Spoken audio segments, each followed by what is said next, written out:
You're listening to Roger That on IRN, the Internet Radio Network.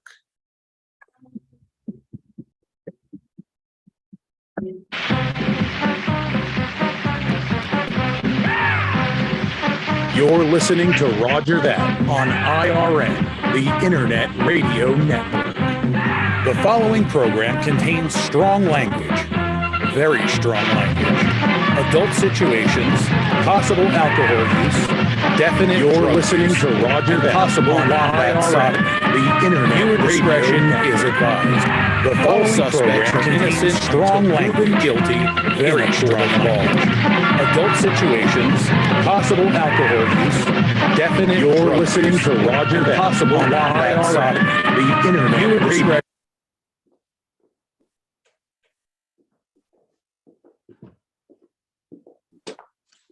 I was in a loop. I'm good now. Holy shit. Are we good? Can you hear me, Kevin? Great. What's up, man? What's going on? Ladies and gentlemen, welcome the one and only, the man, the myth, the legend, the often imitated, never duplicated, the sexy as fuck with a giant chip in his dick, Kevin Holly, ladies and gentlemen. What's up, everybody? Thank you for illuminating the fact that I have a chip on my dick to start the show. Thanks. It's what you're known for, you know? I don't know if that's really what I'm now. It might be. Well, I mean, it works. Chef man, rumor has it Kevin Holly took up with a gentleman's club employee from Pat's Performance. He did. It was the guy that mops the floor, and he gives good head. That may or may not be true.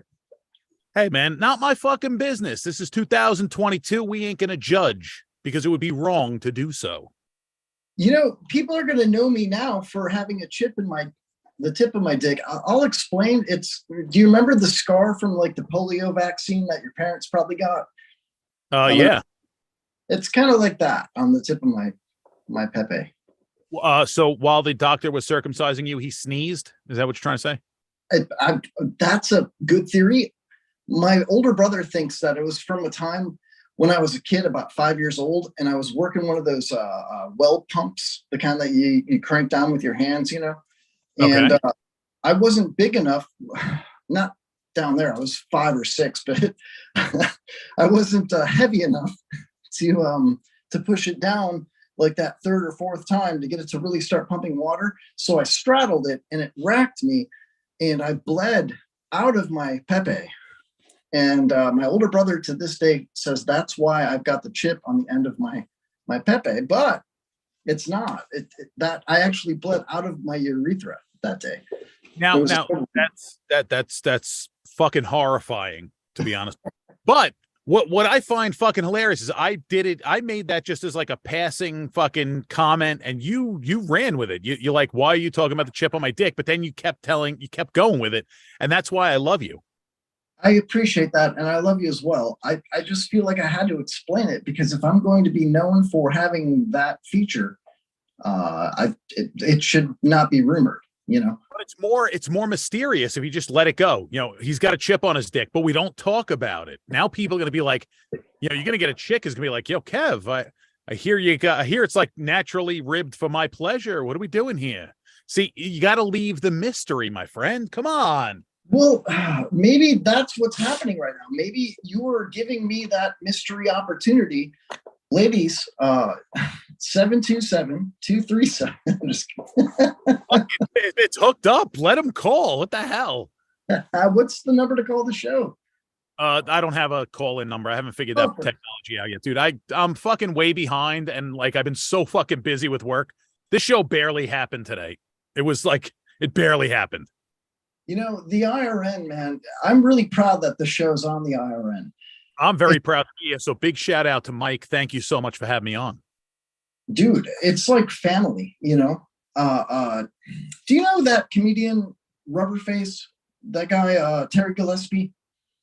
Terry Gillespie. The name sounds familiar. I want to say that he doesn't do comedy in Tampa very much anymore because of his right-wing views, maybe. That's probably why I don't get booked, but fuck it. So I really want to have the guy on my show because he's got this like really rubbery face. He just pulls his face in all different directions. He's a performing artist. You know what I mean? Okay. And I don't know. Comedian. Yeah, he's a thespian. You know? Yeah. I think it would be cool to have the guy on the show. I don't know. So fucking do it. I think so. Maybe this is the way to do it through Roger That. I thought you knew him, but that's the only reason I came on tonight, man. I thought you could hook me up with Rubberface. I guess not. No, Whatever. but I mean, we could fucking make it happen. We got to find him out, but you know, Yeah. why not? So, looking at your studio, I think it's cool about the IRN. Like Spicoli TV was live for the longest time. He had a shed on a piece of property. That's where his studio was. Roger and I were talking about our studios before you started the show a little while ago, and I had a studio in the third floor of that weed building, the True Leaf building on 19 there. The Dump Tower. And it was a special place like Spicoli's shed where people could show up and play music and nobody knows where you are. It's like a secret location. And now we got Roger That. We've got the I'm Not Right Network with Patrick Welsh. We've got the Nonsensical Nonsense with Chris Glick and Jeff Hawk, and my show, and also Mosh Gelatin. All 5 of those shows are fucking new. You know what I mean? And all broadcast from a secret bunker style studio like you're in right now, like I'm in right now. You know what I mean? Mine just looks like a secret bunker just because to be honest with the world, this is in my fucking office and my office is a fucking disaster. So to be enclosed in moving blankets looks better than a stack of boxes. I mean, I got fucking a stack of boxes. Oh, the NSA knows where I am. The Peter Angeles, the NSA knows where I am. Not only do they know where I am, they know what kind of porn I jerked off to, like ever. And I'm not ashamed of that. I hope I'm turning them on as well. I don't give a shit. I got nothing to fuck. I don't show them my fucking asshole. I don't care. That is such a great take, man. Yeah. We're all humans. You know what I mean? Exactly. We don't have assholes. I got a story for you, Roger, and everybody listening. Lay it down. I think your listeners would probably kind of appreciate this. I'm not trying to bring the F word back. And I think it's very bad using it as a derogatory statement or calling somebody that's actually gay the F word. You know what I mean? Okay, that F word. I was gonna be like, what the fuck is wrong with the fucking word fuck? But in certain situations, I think it's okay. But certain situations, when you're not using it as a derogatory term towards somebody that's gay, of course, you know, but instead like your older brother or your uncle, you know. So yeah. I had a telemarketer call me today and I put him on speaker. Well, it was yesterday. I put him on speaker at the office. No, we were in the work truck driving and it was me and one of the managers, right? So this is like a telemarketer who wanted to like list and sell my house. I get that all the time. Yeah. So I said, well, I might be interested. You know, the market's good. How did you get my number? And he said, oh, I got it through market research. And I said, and that's when I put him on speaker. And I was like, was it through that app that I downloaded and inquired about selling my property? And he goes, I don't know. What app are you talking about? And I'm like, listen, if it's the same app that I remember signing up for, I would be happy to do business for you. It was called Grindr, Grindr. And he's like, I don't know. And I go, well, go ahead and Google the app. Just Google it and then click on it and tell me what you see. Maybe it'll jog your memory. And if that's indeed the app that I signed up with, then I'll trust you and I'll do business with you. I want to sell my house, you know? And he clicked on it. And I'm like, did you click on it? And he's like, yes. And I'm like, what do you see? And he's all like, oh. And then he starts, he like, there's a little chuckle. He goes, oh, yeah. He's like, oh, you got me. And then, dude, the two of us laughed at him so hard, like, ha, ha, ha, you fag. You know, you're gay. Now you're gay. You know? And we laughed at him until he hung up. Dude, it was awesome. So in certain circumstances, I think that it should be okay if a telemarketer calls you. What do you think? Like, when a telemarketer calls you, anything goes, right? 100% anything goes. Now, here's the thing. Here's my view with that. A lot of those telemarketers call from countries where being gay is like an ultimate taboo. So I will go on and, I used to put the videos up on YouTube, me fucking with telemarketers, but I will go from 0 to absolutely filthy talking them, whether they're male or female, and insulting their entire family, telling a guy, oh, you sound like you could suck dick. You must have learned it from your dad because your dad's a grade 8 cocksucker from way back in the day. And I'll drop a lot of words that are considered to be incredibly taboo. Taboo is the word, yeah. Shock value to them. And I was putting the videos on YouTube, and I'm like, you know what? I can't put this on there because I'm saying it to get a rise out of the other side intentionally. And somebody at some point is going to take absolute offense to it because somebody has to be the victim no matter what. But, so I stopped recording them, but I still go in like fucking heavy. And if it's a female telemarketer, oh dear Lord, sexual harassment is an understatement for what I do. I start talking dirty and telling them all the filthy shit I want to do to them, and involving a goat and a 2x4, a whole bunch of really fucked up shit, because that's what I do. I know a guy that every time he gets a call like that, he puts it on speaker, and he'll say, if it's a female, he'll say, well, normally I like to get to know somebody before I do business. Do you have a Snapchat? Dude, and he gets them to say, well, yeah, sometimes he'll get an email or a Snapchat or a social media link, and then he stops. Oh, I gotta take that in, because usually I'll be like, oh, you sound like you got them dark Hershey kiss nipples. Do you shave your pussy? Like, do you shave, or do you have like a little landing strip, or do you like shave in a dot like the one that's on your head? Like, I will go in as offensive as possible. And here's the thing. I encourage everyone to spend time fucking with these people that call you, whether it's the warranty scam, the take your fucking zero out your credit card balance, student loan debt, Medicare. Fuck with them. I don't care if they're from a foreign country, from this country, where the fuck ever. Keep them on the line, waste their fucking time, and make them fucking angry. I love it. Yeah. I don't have the fucking hacking skills that dude Pierogi, the scammer payback channel on YouTube. You ever see that shit? No. Holy shit, dude. Scammer payback. This dude will hack, like he'll do a reverse fucking, they'll go to access his computer. He'll fucking flip the reverse on that shit, access theirs, download, then delete their files. He'll hack into their camera systems. They track this dude down. They got his fucking real name, where he lives, where he works. They fucking blasted his social media, fucking doxed him. Now the person he's in Kolkata, India. So it's not like, what was he gonna? I had one guy telling me he was gonna fucking sue me. Like, who's your fucking lawyer? I want to know. What are you doing? I'm going to sue you, you mother bitch. Fuck Okay. you. Your fucking lawyer. I want to know what fucking lawyer represents a goddamn goat fucker like you. And then they get all fucking angry. That's not a goat fucker. I'm sure they do. What are you doing? No. Why do you call me goat fucker? I don't fuck goat. Kit Boga is one, and Pierogi is the other. Peter dropped it. Yeah, Kit Boga is one, Pierogi is the other. Pierogi is the guy with scammer payback. I think I may have seen it. He looks like Eminem.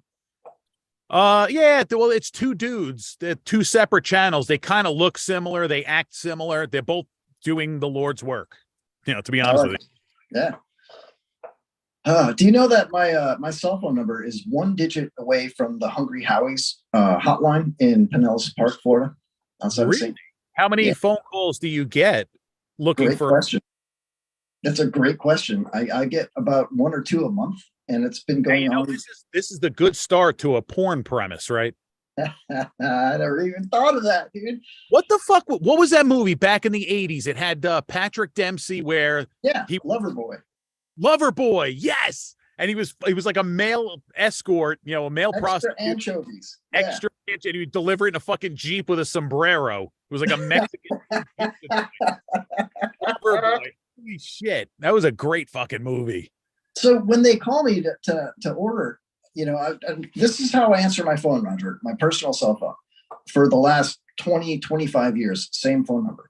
I say, hello, this is Kevin. And that's it. And every once in a while, someone on the other line will say, is this Hungry Howie's? Can I place an order? And I immediately say this after that. I go, oh my God, I'm so sorry. I forgot I was at work. I'm so busy. Thanks for calling Hungry Howie's. My name is Kevin. Would you like delivery or carry out tonight? Dude, and they'll say like delivery or carry out, and then I'll go and I'll look at my phone and I'll see the number that they called me from, and I'll say, is your phone number still 727-458-1234? And they'll be like, yeah. And I'll say, what is the address? And they'll tell me. And now we've built this rapport, And I say, would you like to hear our specials every time? And whether they say yes or no, I just go and do it. Well, tonight we have a mushroom-tipped beef neck steak. Dude, every fucking time. I actually got a voicemail. I can't play it right there. I'll text it to you. I got a voicemail like 2 days ago, and it was some drunken like trailer park woman, and she was like, hello? I wanted to order an Italian sub, and she said, and garlic knots. And she's like, I don't know if you guys are going to call me back. Do I leave a message? Is this how I place my order? I would have called her back and been like, you got a 6-inch spicy Italian, 2 garlic knots coming your way, baby. Madon, it's going to be delicious. Dude, sometimes I'll say, it looks like in the notes on your account, it says that Javier delivered the pie last time, and it says Mrs. Is that your wife? She always wants Javier to make the delivery. Would you like him to deliver it again tonight? This one guy hung up on me, and he called me back like 2 minutes later, and I'm like, Hungry Howie's, because it was the same number. I'm like, how can I help you? And he goes, whoa, what'd you say about my wife? I got disconnected. Don't you ever talk about my wife like that again. And I said, you got some big old titties. Yeah, no, I came clean. I said, sir, you called the wrong number. I was just messing with you. I'm not going to call you back. I'm not going to talk about your wife. Relax. Look at your phone. You dialed the wrong number. Anyway, yeah, I forget what comedian it was. He did a bit where he answered the phone. He was I forget where the hell he lived, California, Colorado, West Coast somewhere. He answered the phone. It was a New York number, and it was somebody flipping out because the budget on this project got cut, and they were asking him if he knew about it. I saw it. I saw this. It was magical. Oh, and they got off the phone with him, and then they called him back. Like he said, a couple weeks later, a couple days later, a couple weeks later, and he was going heavy on it. And I guess they realized it wasn't him. And then they're like, who is this? He's like, I'm just a comedian. I'm fucking with you. It's like, so where we at with the budget? Yeah. It was great because they were like, well, Tom said this. And he's like, well, I talked to Tom. Okay. We need to get together about this. He went into great detail, the way he just played off what everybody said on the phone, fantastic. Great talent, that guy. Forget his name. Jenica's asking can Kevin repeat that number of his, please? Do you want, that's up to you, Kevin, if you want to give your phone number out to the world. Tell her you can find me just at Kevin Holly, like Christmas. That's all, anywhere. There you go. Have a Kevin Holly jolly Christmas. Fuck yeah, deck the halls with balls of holly. La la la la la la, Chipdick. Yeah. Holy shit. So let me, I didn't formally introduce you. I talked a whole bunch of shit. I talked you up like a motherfucker, but nobody knows, some people know where the fuck you're from. This is the host of the Kevin Holly Show. So if you weren't aware, Kevin Holly is the host of the Kevin Holly Show. So there you go. He is also a fellow member of the Internet Radio Network, the IRN, IRNbroadcast.com. When is your show on? Wednesday nights, 8 p.m. Eastern Standard Time, Wednesday nights. Sometimes Thursdays as well, but I gave up that time slot just because I had to move the studio and I work a lot, So it used to be 2 nights a week, but right now it's Wednesdays, 8 p.m. Eastern Standard Time, right after Nonsensical Nonsense and right before the John LeBang Show on the IRN. Badass. Yeah. Hell of a place to be sandwiched. Hell yeah, dude. Also, dude, stand-up comedian extraordinaire, man. I was getting there. So Kevin and I have we have a weird history. So for the longest time, we would talk on Facebook. We run in the same circles. We're in the Tampa Bay area, but we never physically crossed paths. And just talking to him, chat, direct messages through comments and stuff. We started getting along really well. You sent nudes. Thank you for those. What's that? You sent nudes. Thank you for that, by the way. You're welcome. I hope you enjoyed the ones of me as well. Besides the other ones. Speaking of which, hi mom, if you're watching. Yeah, thanks mom for the nudes. My mom's nudes. But anyway, so we crossed. We never physically crossed paths, and I'm trying to think. The first time I met you was at your show. So I had gone maybe last year, 2 years ago, something like that. I went and did the Kevin Holly show back when you were in Dump Tower, and we had a great time. I think I did your show another time, and Kevin was one of the amazing people that came to see me perform at Snappers in Palm Harbor, Florida, as Rodney Dangerfield back in April. And he gave me one of the coolest fucking gifts anyone has ever given me. All right. I'm talking, it's probably cooler than the gift of my children, to be honest with you. No, it's almost. Yeah, probably. It's actually hanging on the wall. Just if I move the curtains, you wouldn't be able to see. It's just off the camera shot, but it's hanging up on the wall. And it was a copy of Rodney Dangerfield's record on vinyl, on fucking vinyl. That is so dope. Like the original shit too, man. And the best part about it, Roger, besides seeing the joy and watching you perform that night, which you won that night, if I'm not mistaken. You won the second place. Hey, that's better than third. Anyway, no, you did. You kicked ass. But the best part about that vinyl was I didn't go out and buy it for you. I already had it. And I had played it in the bar in my house with my older brother, with my kids home. And we sat there and drank gas station beer and stared at the record player as it spun around and listened and laughed like fucking hyenas. Just at every single joke, the whole album is badass. We flipped it over and kept playing it, but to give it to you the night that you performed was special to me. I already had my time with it. I already have that memory. So creating a new memory, watching you perform and giving you that was as special or more special than the time that I already enjoyed with that vinyl. You know what I mean? And I'm not like this beard wearing vinyl nerd, like it's on vinyl, man, it's real special, bro. It's not, it's just from the heart, man. It was cool. It was just, the timing was right. Everything worked out perfectly. You kicked ass as Rodney Dangerfield. It was brilliant, man. Brilliant. I recorded the whole thing and I shared it with family and friends ever since. Like, you should check out Roger, check out how funny this night was, nobody checks me out. I've pissed everybody off, apparently. Whatever. And going back to Terry Gillespie, and if you don't have the correct view in the comedy world, it's hard to get booked. And I'm not even trying to get booked. I mean, I'll ask around, but I've done more open mics, probably 4 times more open mics than I've ever done a few features and a guest spot, and none of it was like a big deal. I mean, it was a big deal for us, but it wasn't like the improv, you know what I mean? Like it wasn't Dangerfields, you know what I mean? So all that being said, check me out. I'll be performing at Ken's Beef and Dogs this Saturday from 8:05 to 8:11. A stage is a stage, my friend. I'm kidding, but holy crap, man. That's, it's funny to me because, well, I mean, I don't mean to interrupt you, but you kind of brought it up like, this is Kevin Holly and the show and all that. None of it. I think, humbly speaking, because I know I'm such a rock star, the most important part of all of this, 8 years in radio, 7 years at the Dump Tower on the IRN, and it'll be my first year doing stand-up after Christmas, a whole year. Yeah.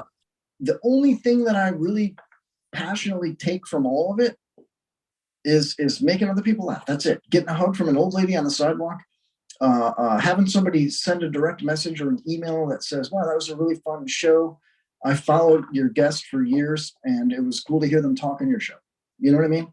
That feeling, that's all that matters. I'm in the red, Roger. I haven't made enough money to get out of the debt that it's caused me in almost a decade, man. And I still do it. I don't care. It doesn't matter. We do it for the fun of it. What do you think though? Like, why are you doing it? Let's reverse role here for a moment. Let me ask you a couple of questions, Roger. Why do you keep, like all of us, beating yourself up, making a studio and getting your ass out there, behind the microphone? You don't know if 10 people are watching, 1,000 people are watching. What do you get out of it? All right, I can answer this one of two ways. The fake answer I'll give you first, and it's because I'm a complete and total fucking narcissist, and I really just love watching myself on the monitor talking into a microphone with maybe one other person that I know for sure is watching. That's the bullshit answer. The real answer is because I like to I like to interact with people, and this is better than crowd work. I love making people laugh. I love interacting with people of all types of backgrounds. You interview, people from all walks of life. I kind of do the same thing. I'm going to have you this week. My sister was on last week because you chickened out from going live on stage. Oh, I know. I suck, dude. I'm just fucking with you. But the week before that, I had Ben Charlie Safari Wilson, a legend in Cannonball Run. Was that Hungry Howie's delivering you pizza? Going on? What's he got going on over there? I don't know, dude. That was terrifying. I thought that was a fire alarm or something. That's weird. So I love talking and interviewing with different people and learning about different people and developing kind of relationship. But I also love interacting with the audience. So I do this kind of as an outlet. In addition, kind of, supplementing my going on stage time, which has been kind of rare because I don't know if I pissed everybody off or if I'm just such an obnoxious asshole. Everybody's like afraid of me.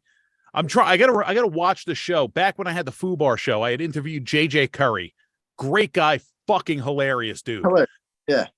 But just a nice guy. And he actually said on that show, like, why I don't get booked and why people don't talk to me. And I forget what it was. And I think it's because I come off like a complete obnoxious asshole, which is, it's not really that far from the truth, but isn't there a place in stand-up comedy for that exact stereotype for a comic? I think you'd fit in perfectly.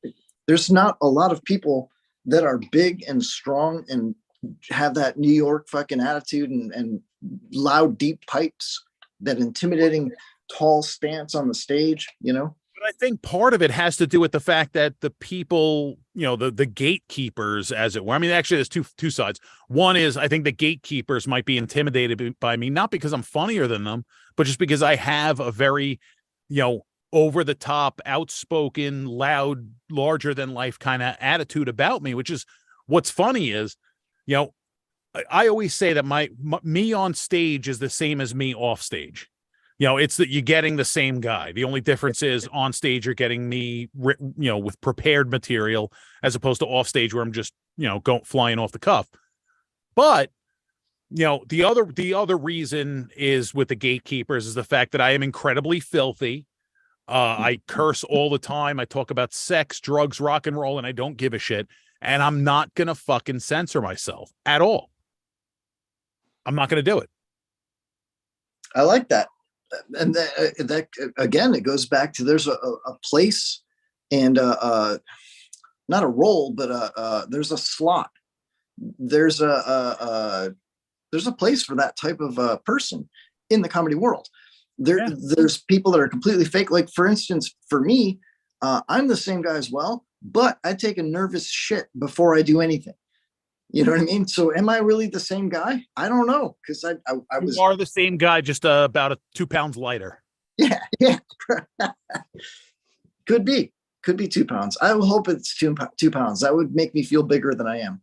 You know, have you ever done that? Have you ever like weighed yourself, taken a shit and then weighed yourself again? Yes. And then there's no change. For me, do you get a change in your, like? I have. How many pounds? In my whatchamacallit, in my bathroom, I have like a physician scale, one of those upright with the fucking weights you slide scales. I have one of those in the bathroom that I usually duke in. You duke on your scale? No, not on the scale.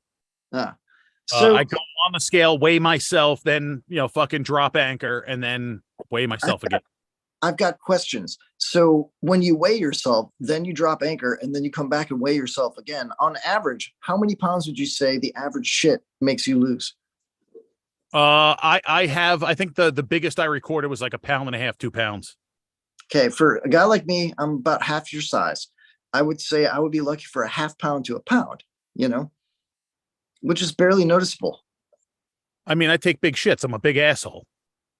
Mine are watery, so I also don't shit like a normal person. I shit maybe once a day, once every other day. This is for people who really want to know about my shit schedule. Once a day, once every other day. I don't shit that often. I also eat a hell of a lot less than people think I do because I'm a fat fuck. I don't think you're a fat fuck, but you have the 4 major food groups: sugar, salt, booze. Fuck. I never Sugar, get it right. Salt, fat, and booze. Booze. Yes. That's my cooking channel, so follow that shit. So anyway, so that's the reason why I think I don't get booked is because I'm an asshole. But here's the thing, though. This has been blowing my fucking mind. I have been getting booked for old lady birthday parties. I tell fisting jokes involving Disney characters, and these old broads are fucking I did one this past Saturday. All right. Decent fucking pay. The chick she threw me some extra cash, at the end, which was fucking awesome. And it was a 60-year-old 60-year-old woman. She turned 60, retired police officer.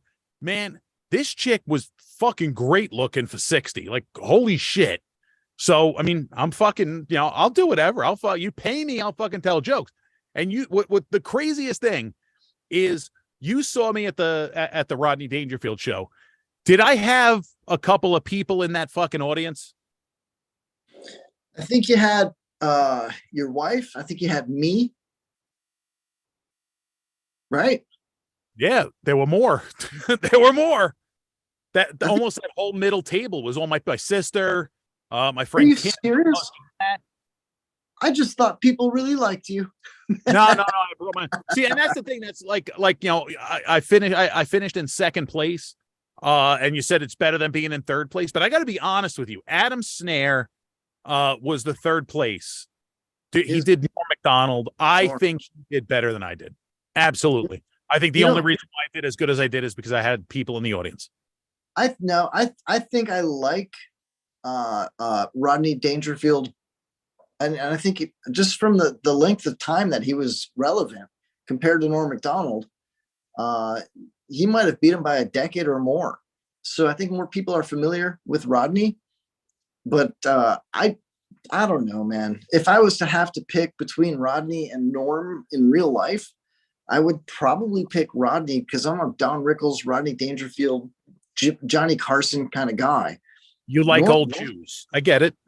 And Adam's a nice guy, but honestly, dude, I felt the whole crowd enjoyed your sets, Rodney is endearing. Like, everybody I can't think of anybody that said, "Oh, I fucking hate Rodney Dangerfield. Fuck that guy. He's not funny." Look, everybody loves Rodney. Norm Macdonald can be a little bit polarizing because his that dry delivery, the straight face delivery, for some people is hard to get. Yeah. I can agree with that. Yeah. It's just the quality of the performance. I think Adam did a better job as Norm than I did as Rodney. I disagree. Albeit he was awesome.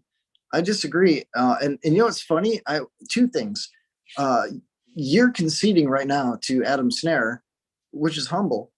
Patrick Welsh conceded to Rashad Baker, who did Patrice O'Neal the night before, or was it the same? I can't remember. No, it was the night before because I did the shows back to back. So I was on that show with Patrick the night before. So Patrick conceded to Rashad. You are conceding to Adam.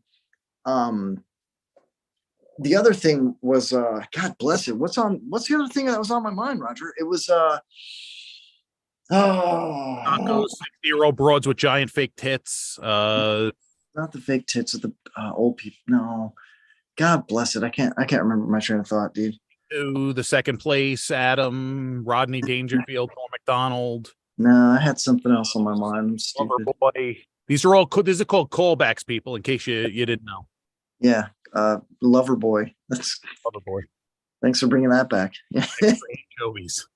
I'm trying. Was that the movie where like there was a guy, like a rich old man that had these robots that were like alarms, like "Run, Papa!" Run, oh, intruder, and they're like the little robots had like these awful Japanese accents. And he's just trying to deliver a pizza, It's like he's trying to deliver a little bit more than pizza. Yeah. But so anyway, back to the whole thing with the Dangerfield show. So I told Adam right there, man. I'm like on stage after they awarded it. I said to Adam, like, dude, I got to be honest with you. I think you did a better job at Norm than I did as Rodney. I said, I'm keeping the fucking money. Yeah, but I think you want money too, man. So that was the second thing on my mind. I just remembered. You sparked my memory. I went up to Adam Snare the only time I ever met him in person, and I shook his hand and I said, "Congratulations," and I said, "You're really funny." And then I said, "Norm Macdonald sucks."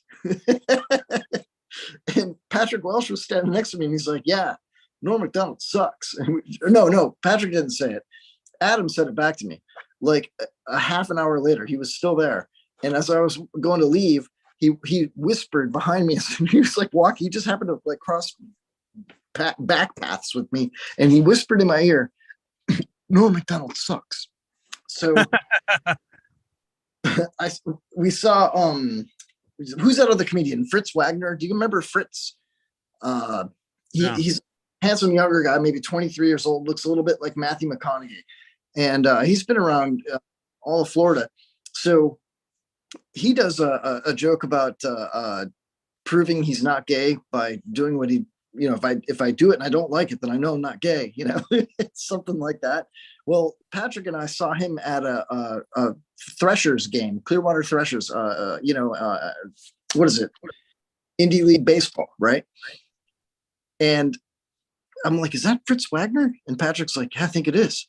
So we walked up to him and we both, from both sides of his ears, we said, "Norm Macdonald sucks," because he does Norm as well.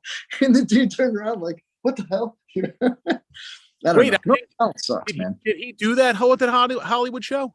No, but he emulates Norm Macdonald in some of his jokes.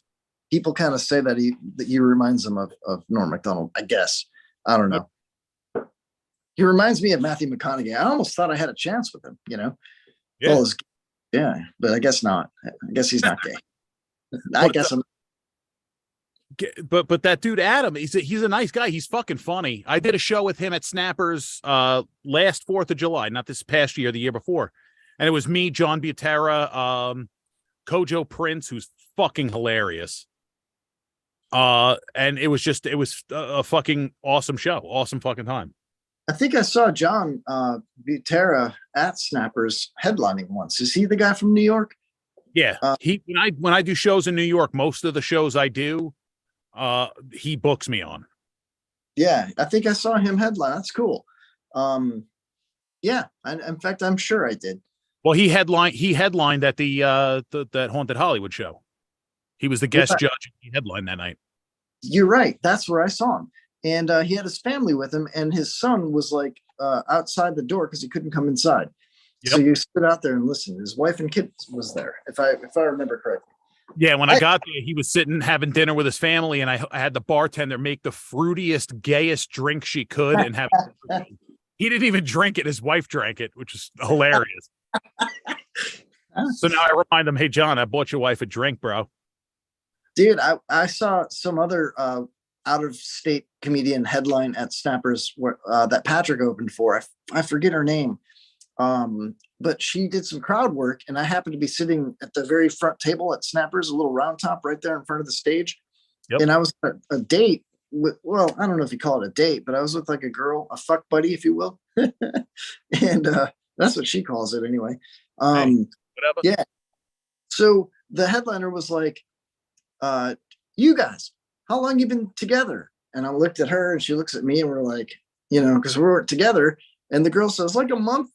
And the lady goes, do you have the comic? She says, do you have a pet name for his dick?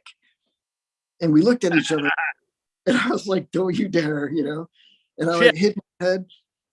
And dude, the comedian's like, oh, don't you hide your face. She's not going to say it. You got to say it. She looked at her watch. She's like, I got 21 more minutes. I'll just stare at you. To be honest with you, you fucked up. Yep. But not immediately dropping when she said, how long you been together? You should have immediately dropped. She's an hourly rental. Yeah, it's my sister. Hourly rental because my father told me if it floats, flies, or fucks, rent it. So she's like, tell me. And I was like, it's Chip. And she's like, what do you mean? Like, what the hell kind of name is that? And she's like Chip off the old block doesn't make any sense. Like, is that your dad's? And then she's like, anybody else have a pet name? And this guy raises his hand and he's like this big giant fucking guy like you.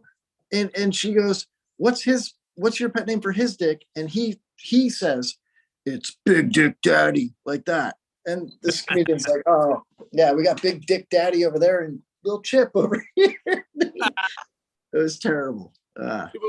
Again, you missed it up. You got to give it back to them. You got to fuck up if they're going to try doing crowd work like that, you got to fuck them up because you should have been like, funny you asked that question. See, once upon a time, there was a fucking one of them old well pumps that you got to fuck. That's not true, man. That's inaccurate. That's not how it happened. Fucking go with it. You're trying to change my life. Don't tell me how to live my life, Roger. You're not the boss of me. You don't know what it's like till you have a chip on your dick, man. You don't know. Stop looking at it. Hey, man, I've spent my whole life keeping extremely sharp objects away from that area. Well, sorry, I was like 6. No, I was a baby. I was a baby, Roger. You gonna rip on me for being a baby? All right, so ladies and gentlemen, I have to be honest with you. I found some information out about Kevin Holly's chip dick, and he did in fact stick his dick in a blender. Okay,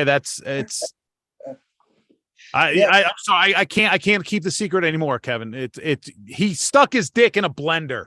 Her name was Rosa. Well, it's either that or so have you ever heard of vagina dentata? No, I haven't. Are you serious? Holy. No. So there's this movie called Teeth. Just look it up, Teeth. It's about this girl who has back in the day, like fucking almost caveman times. There was like a rumor that women had teeth in their vagina. Vagina mean vagina, dentata meaning teeth. Teeth, the vagina. So this movie Teeth, it turns out this girl actually has vagina dentata, and she like goes like anybody, like she's like fucking this dude, and he like I think he was like forcing himself on her. I don't want to use the R word. But he was forcing himself upon her, and she kind of like went clenched up and chomp, bit the fucking thing off. And then she was at a hold on. Wait, was it like molars or incisors? A human mouth? I think there was some bicuspids involved as well. I mean, I think the whole complement of human teeth. For anybody who's watching this in the South, teeth are these white things. I mean, one, you have tooth, we have teeth. All right, there's a difference.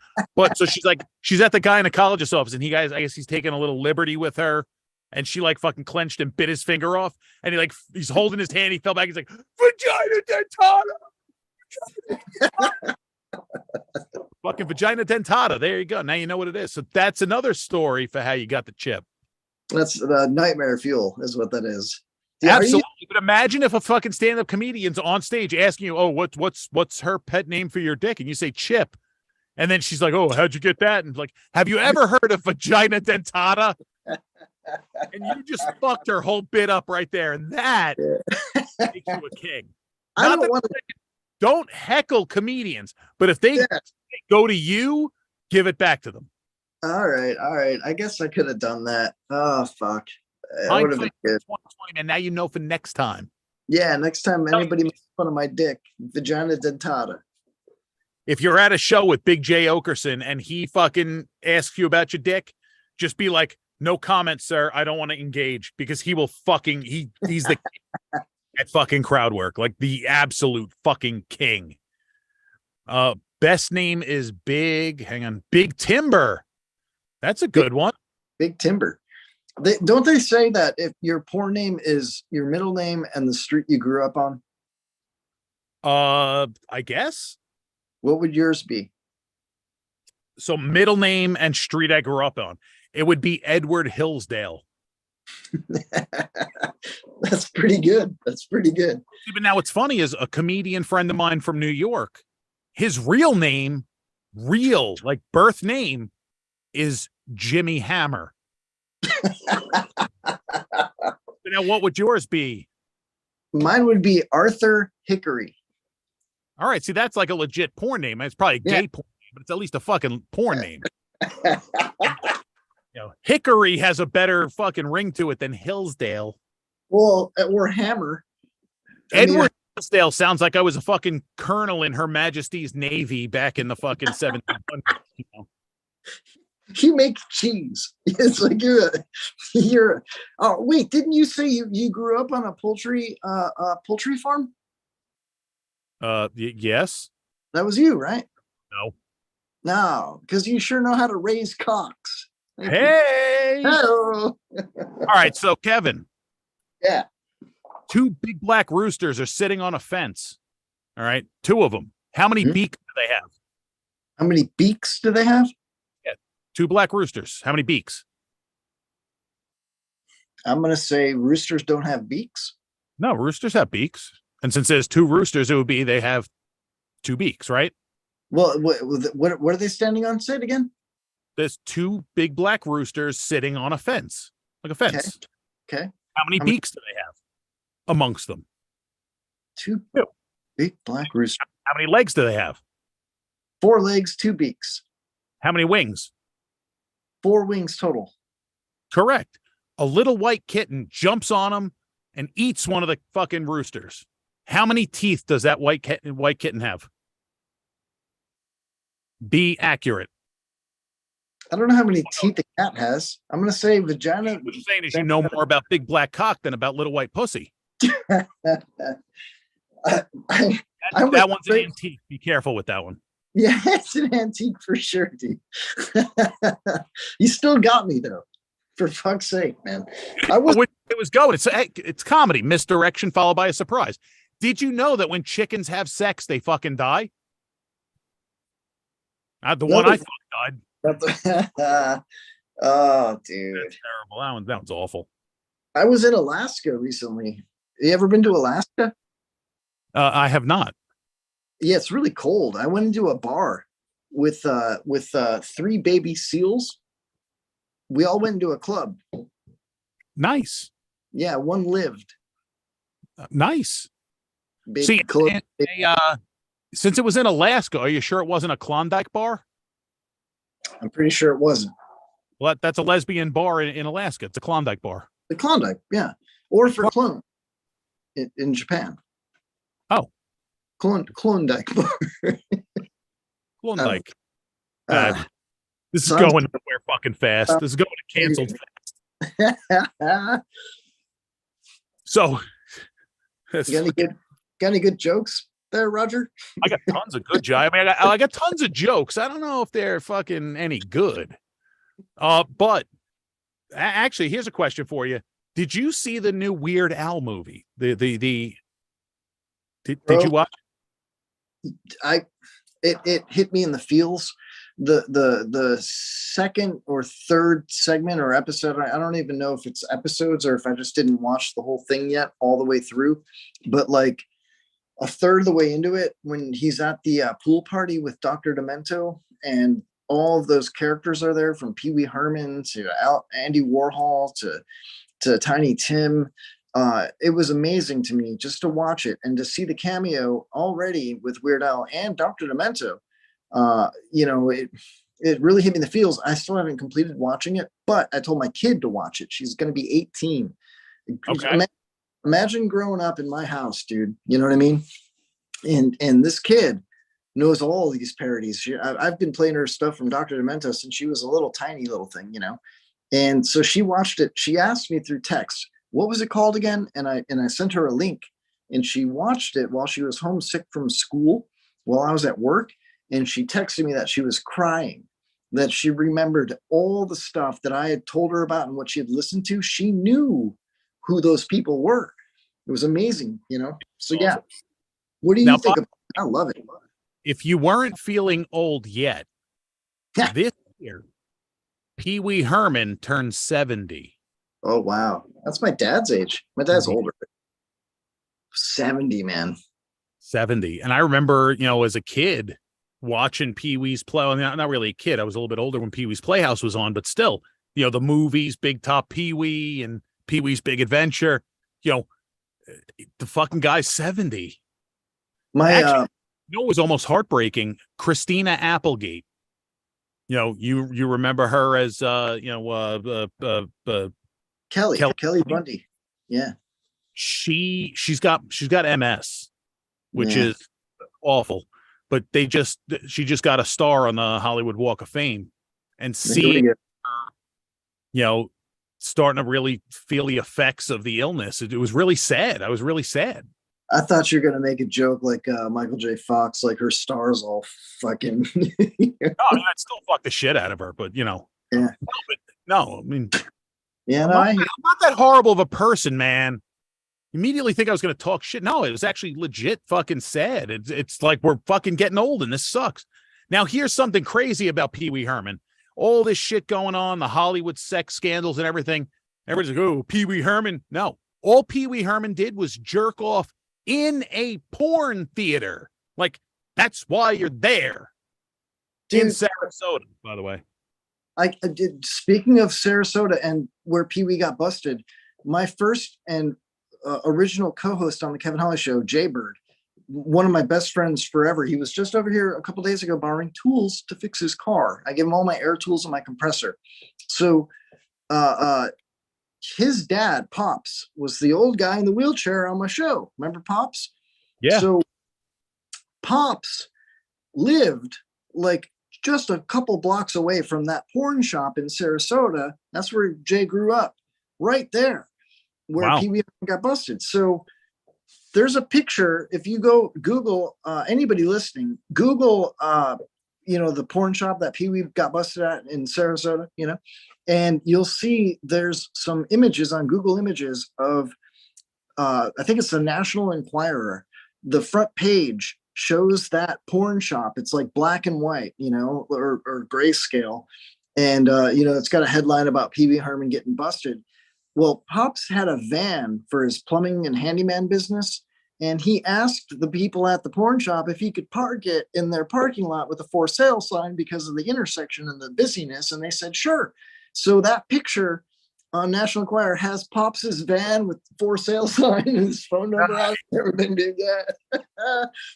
And also my autistic, she has Asperger's. I don't know how the polite way to say it, but she grew up loving Pee Wee's Playhouse and all the episodes.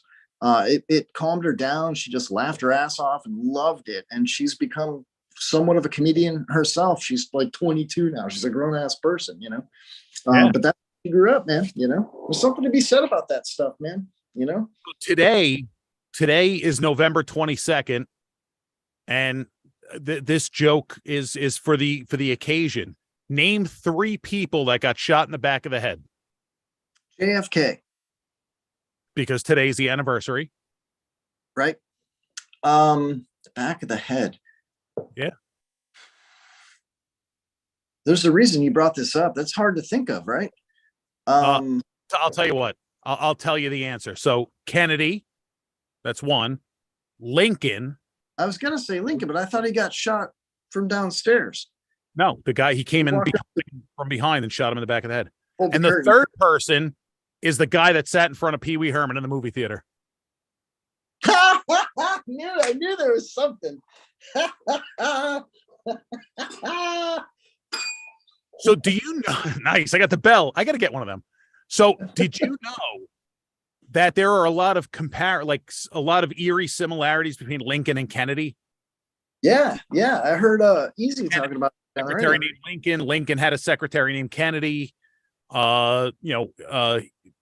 Lincoln was shot at Ford's Theater.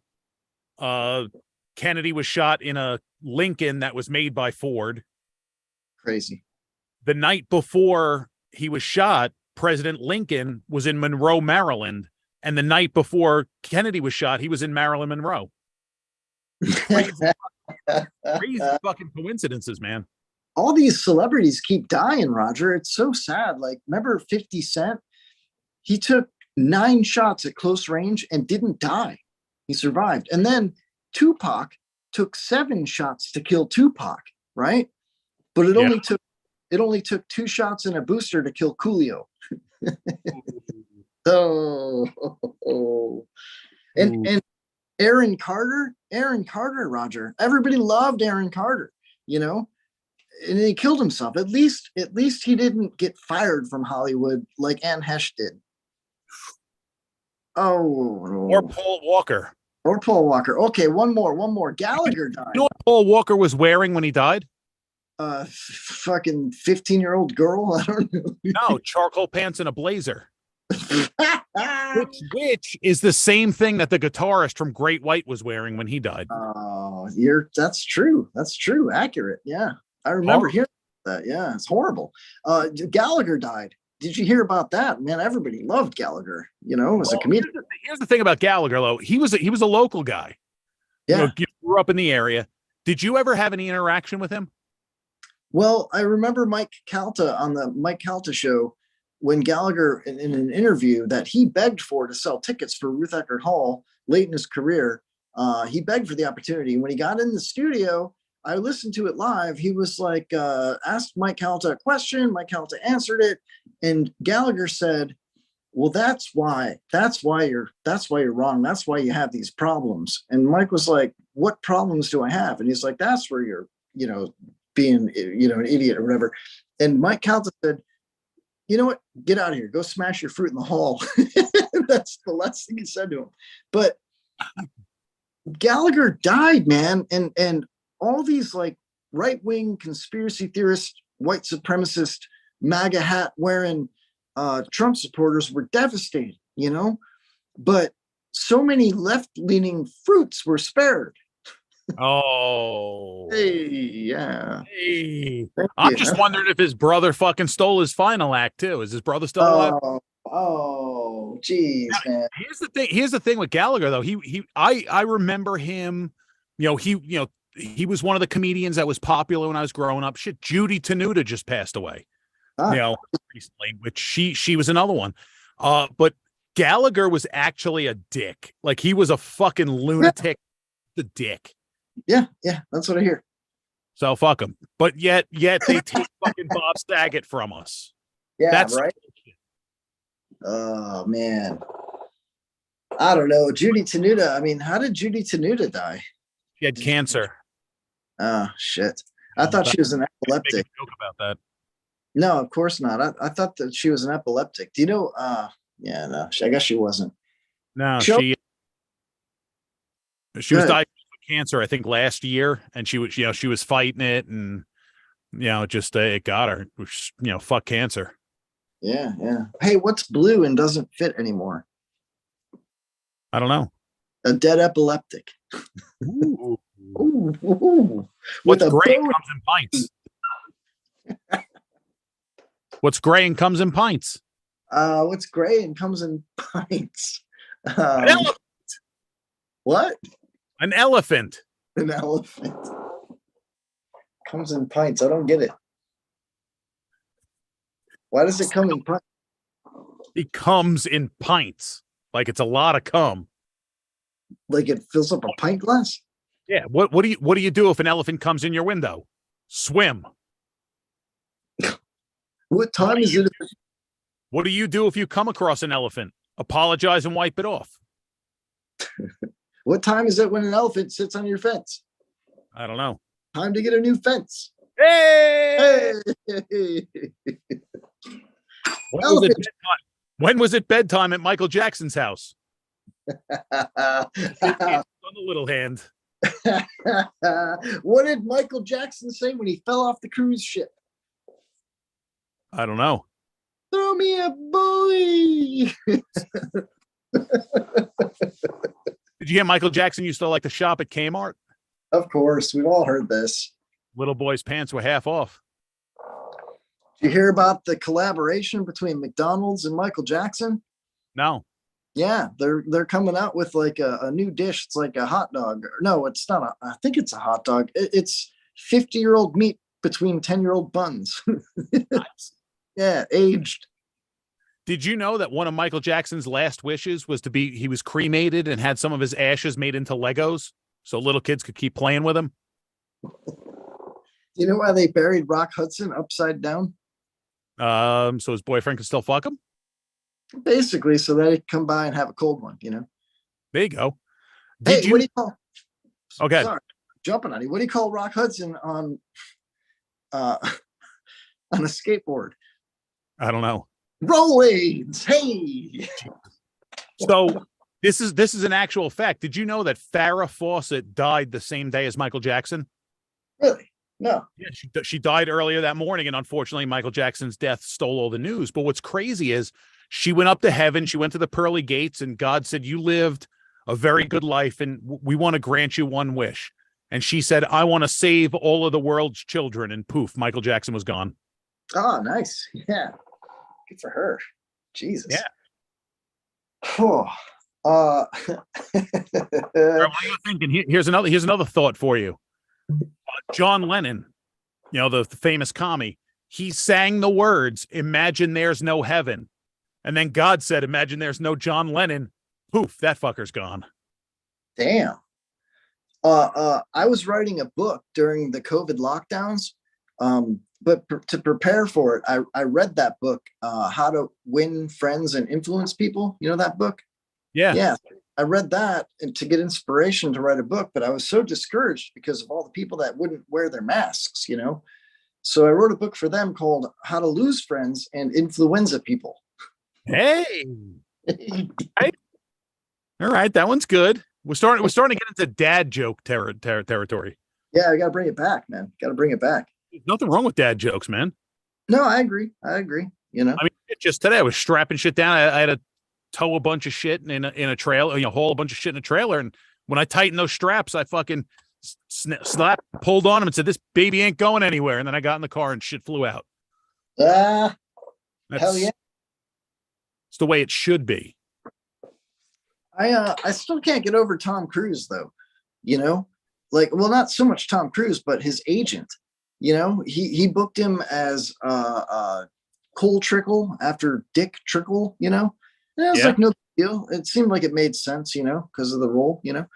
And it was, you know, there's a guy named Dick Trickle and he was Cole Trickle and Cole's a NASCAR name, whatever. So, but then he did the role with that movie, Jack Reacher.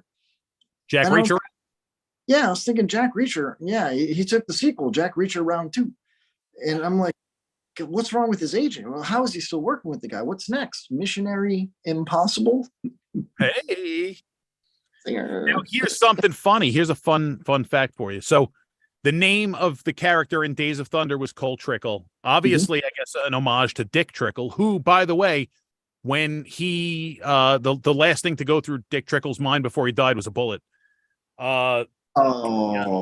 Dick ended up trickling on himself a little bit.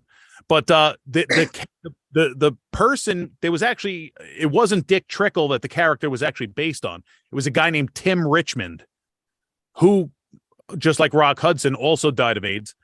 But it was the whole story was based off of the life of Tim Richmond, not Dick Trickle.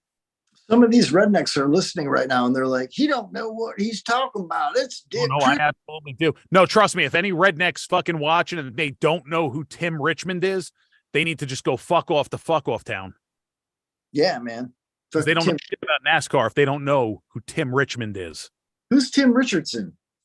No, Richmond, like Who's- as in Richmond, Virginia. Tim Richmond was a NASCAR driver, very popular, very successful, good-looking dude. Did they name that track about him? What's that? Did they name that track? His name, Richmond. No. That track is named Richmond International Raceway because it is in fact Richmond, Virginia. Did they name Richmond, Virginia after? Tim Dick Richmond? No. Tim Richmond was actually from I believe San Francisco, which is probably why he got AIDS back in the 80s. Not my business. I know who Michael Schumacher is. Michael Schumacher is one of my favorite vegetables. Schumacher was a great racer, man. He was. You know who else was a great racer? Dan Weldon. How'd that work out for him?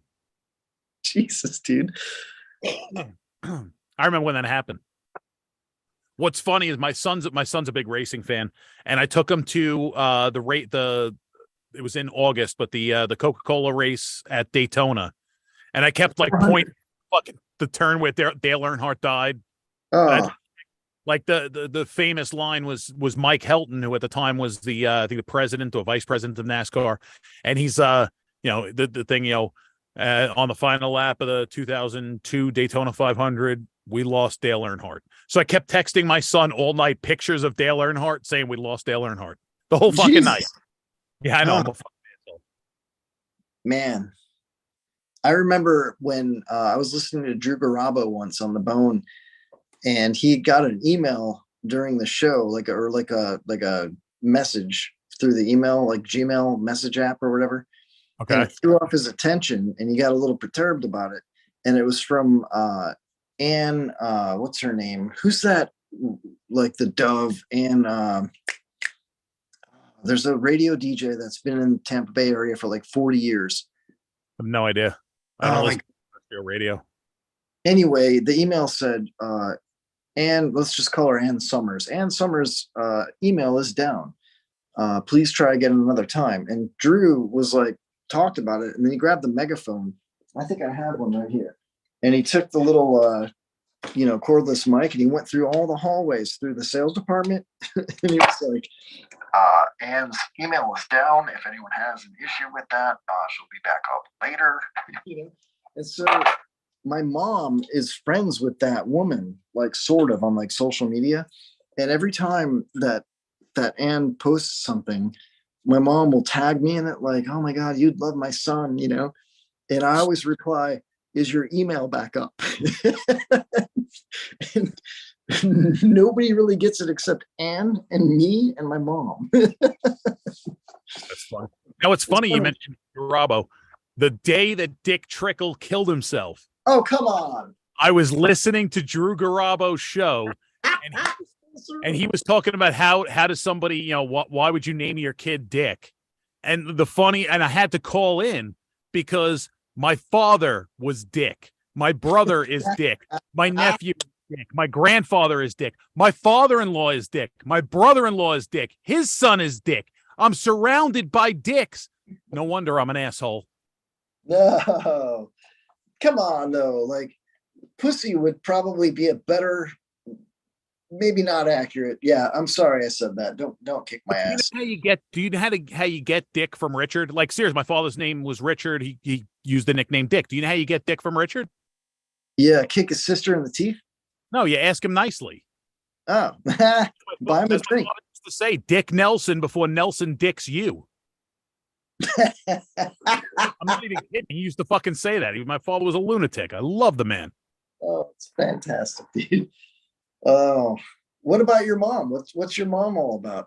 Oh, her name's Dick too. It's fucking weird. No, my mom is the fucking best person in the world to play Cards Against Humanity with, and get her to try and get your fucking 73-year-old mom to say big black cock. It is the best fucking thing in the world. What, big black cock, or your mom saying big black cock? My mom's saying big black cock. I mean, I've heard things about big black cock. I just haven't tried big black cock. Is your favorite hockey team the Blackhawks? It is not actually. Okay, I cool. like the Canucks. The- Canucks. If Is you, that still a team? I don't even fucking know. yeah, if you like to watch your wife get railed by a bunch of Canadians with mullets, is that knuckling? It could be, but are they actually Canadians? Or are they from some Eastern European country like like Latvia or some shit? Yes. If they're from Germany and they make it to the playoffs, is that and you like to watch your wife get railed by them? Is that Cocktoberfest? Or would it be Cocktoberfest? I don't know. If you like to watch, then it would be Cocktoberfest. If I thought you said cock. No, no, you say cock. You say cock. no, if it was you or anybody else in your family, apparently it would be Dicktoberfest. That's fucking funny. Yeah. Oh man. My friend Maddie just sent me the video. The Jesus Christ is my N word, because I'm not going to say that one.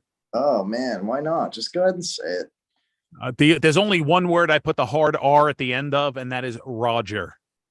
Nicely done. Yeah. Thank you. I told that joke in a fucking black club once.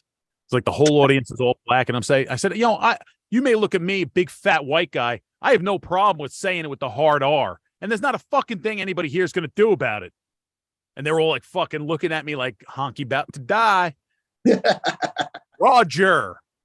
It's not Roger. It's not Raj. It's Roger. Hard R at the end, please.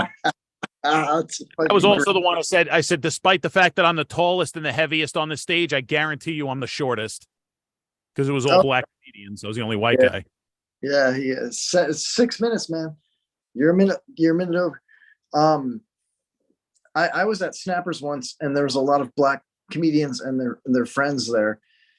And I called an audible, and I said, do you know how did I say it? Do you know how you can go on bitches.com and order a Russian bride? Well, what if nowadays, after Russian collusion, Russians are going on bitches.com to order African-American brides? What do you call that? And the crowd was silent, dude. They all just looked at me, and I'm like, chocolate Putin? and they laughed. I got hugs on the sidewalk. It was fucking amazing, dude. Hey, you know Rio Paris, right? That's the night that I met him in the flesh. I've known him for a while, yeah, online and stuff. I did a show with him at O'Brien's in Brandon. I was doing a weekly showcase there, and he was up there. He did his thing. Did fucking great. Everybody was laughing, except there was this table of black girls that fucking walked out. Oh no! They said he knows. They said Rio Paris does not know anything about the black experience. What? And I'm like, did you actually look at that motherfucker? He's black as a fuck, man. Yeah, he's totally black. I love Rio. He's the fucking best. He's got such a heart of gold. He's a lot like you. He's a sweetheart, man. He's very a little shorter. Shorter. Yeah, his dick's probably. He's killing it up in New York. I fucking messaged him last week. Told him I want to get him on the show. I told him. Did the Apollo Theater, dude? Yeah, dude, the Apollo. Those pictures, man. The marquee of the Apollo Theater. That's badass, man. I told him I was really proud of him. The night that one night I was texting with him, and it was just all hearts and hugs and thanks, my brother. You know, he was being really sweet.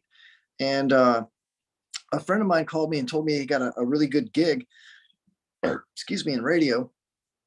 And I won't talk about who it was, or I don't want to, name drop or anything, but I was so excited from talking to Rio. And then I got that actual phone call from my friend Jeff.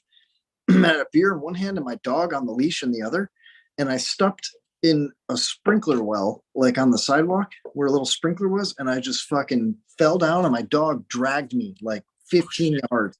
Yeah, like it was going for the gold. And it ripped my jeans, and I was bleeding everywhere. And I never spilled my beer. And I was on the phone like, congratulations, man. I couldn't even tell him what had happened to me because I didn't want to steal his thunder. You know what I mean? And I was just, it was so weird, man. Like my buddy tells me the best news ever, and I'm getting dragged down the fucking sidewalk by my dog. It's funny. There are so many comedians, not here, everywhere. It's the same. You'll get people that they'll look at somebody like like Rio getting his name up on the fucking marquee of the Apollo Theater in New York City, and somebody getting a fucking sweet gig on the air, and they get so pissed and so jealous, like he fucking doesn't deserve that, dude. I love seeing my friends fucking make it. Hell yeah, yeah. Fucking love it. Like that to me, like seeing his fucking name up there and he's got that giant fucking smile on his face. That is awesome to me. I love that.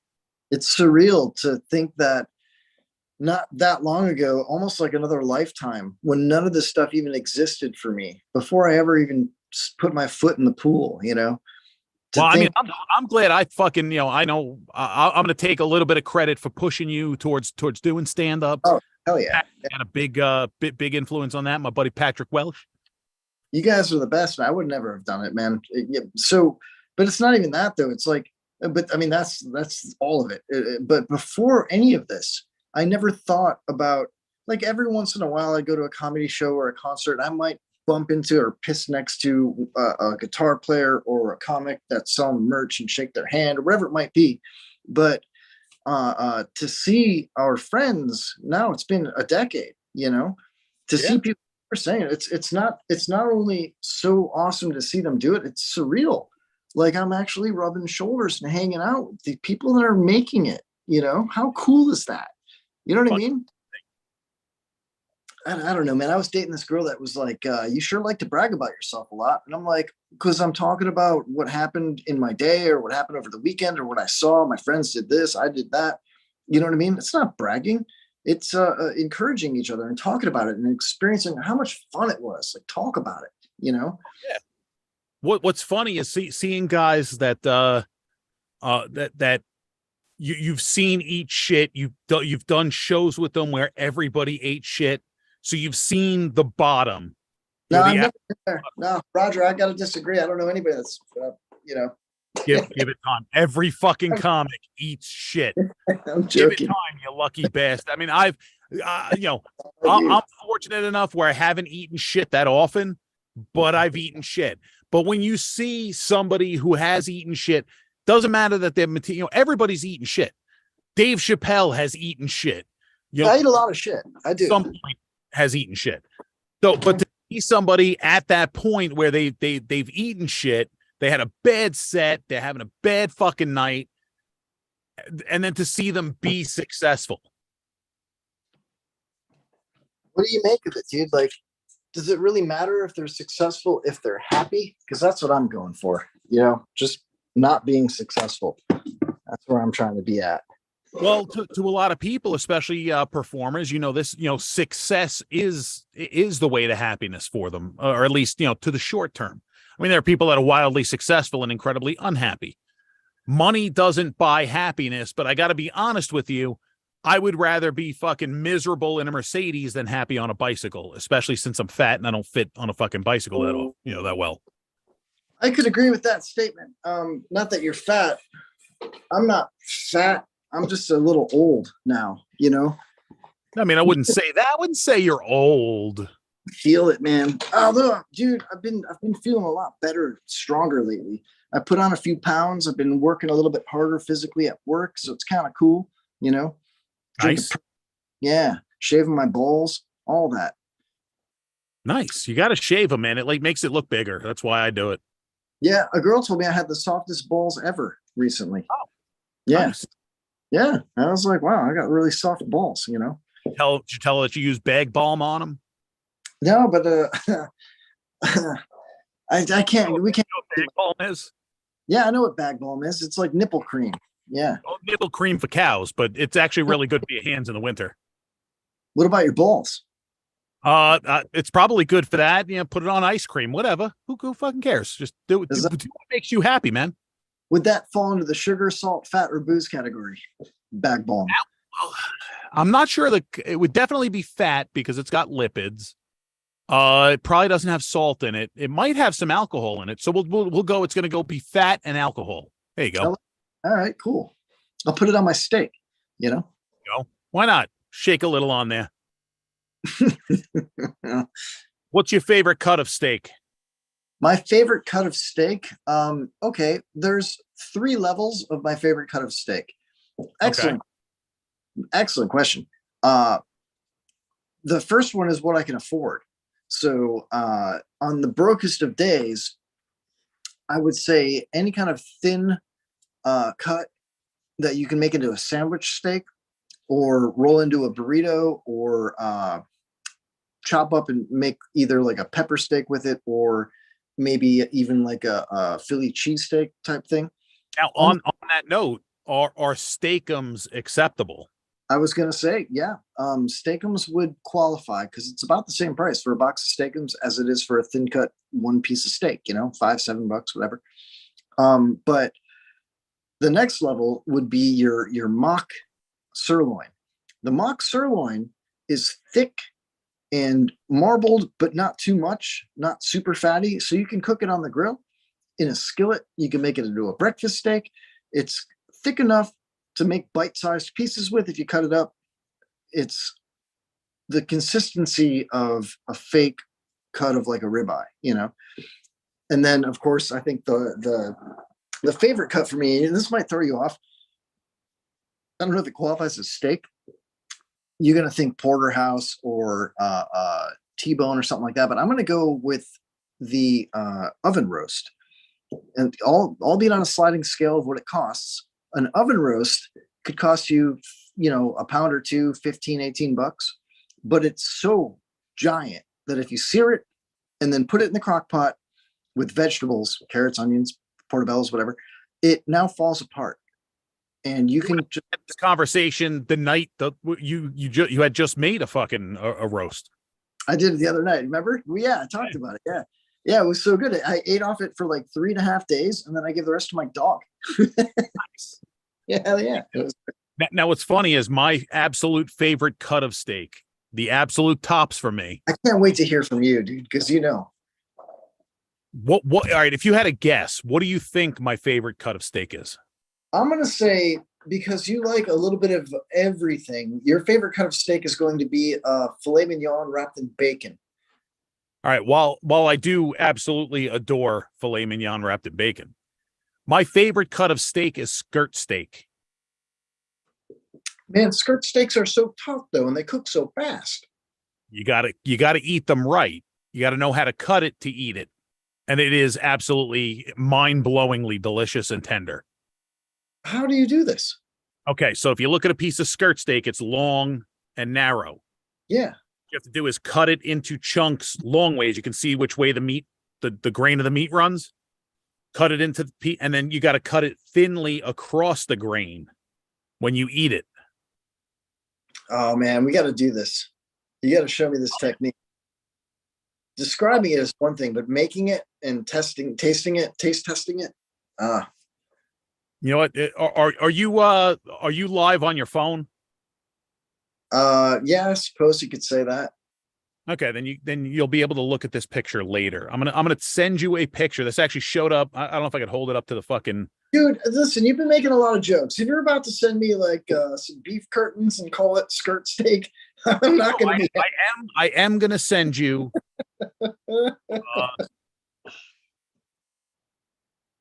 You should. You maybe. Isn't a joke. Oh wow, I see it. That looks like skirt steak, yeah. That is a pile of fucking skirt steak. That skirt steak I cooked November 22nd, 2011. And it was the day I brought the first moving truck to my house to move in from New York. Is that a paper plate? That it's on? No, it's actually a decorative, like a decorative plate. It's flowered. But I'm not, I fucking serve steak on a paper plate. I don't give a fuck. Yeah, dude. I'll eat the paper plate. I'll roll that paper plate up like a burrito for a good skirt steak. But a funny story about skirt steak. So many moons ago, when I was still living in New York, we were having a hurricane hit us. This was 2011. And there was the place I worked had a marina. We had yachts. And this one particular yacht, I was friends with the crew. They went up to Newport, Rhode Island to ride out the storm. But they left their vehicles in our parking lot, which is in a flood zone. So I got a hold of them and said, hey, send me your keys so I can move your vehicles up out of the flood zone. So they sent their keys, moved them out. I'm sitting in my office one day, and the first mate from this yacht comes over to my office and says, the chef wants to thank you for moving our cars. He wants to know what your favorite cut of steak is.